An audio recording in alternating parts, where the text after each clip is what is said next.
நாளைய தினம் 14/3/2026 மாசி மாதம் முடிந்து பங்குனி மாதம் தொடங்கக்கூடிய இந்த நாளில் காரடையான் நோன்பு கொண்டாடப்பட இருக்கின்றது.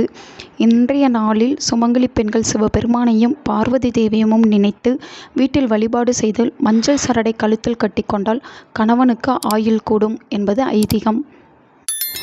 இந்த காரடையான் நோன்பை திருமணமான சுமங்கலி பெண்களும் மேற்கொள்ளலாம், திருமணமாகாத கன்னி பெண்களும் மேற்கொள்ளலாம்.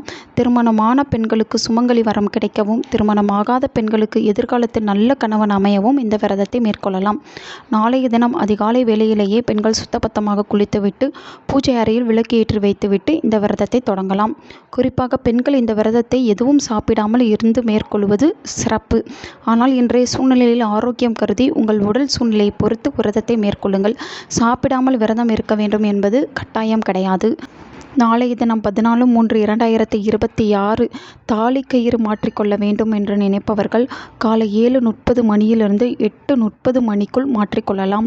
இதுவே தாலி கயிறு மாற்றுவதற்கு உகந்த நேரமாக கருதப்படுகிறது. வழிபாடு செய்வதற்கு உகந்த நேரமாக காலை 7:30 மணியிலிருந்து 8:30 மணி வரை, மேலும் மாலை 6 மணி முதல் 8 மணி வரை, இரவு 9 மணி முதல் 10 மணி வரை வழிபாட்டிற்கு உகந்த நேரமாக கருதப்படுகிறது.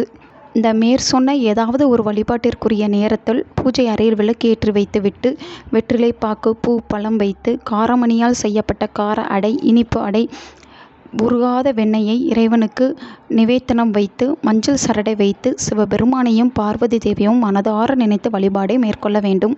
சாவித்திரி தேவி சிவபெருமானை வழிபாடு செய்யும் போது இந்த பொருட்களைத்தான் நெய்வேத்தியமாக வைத்து வழிபட்டாள் என்று புராணங்களில் சொல்லப்பட்டுள்ளது. வழிபாட்டை முடித்துவிட்டு வீட்டில் இருக்கும் பெண்கள் அந்த சரடை கழுத்தில் கட்டி கொள்ள வேண்டும்.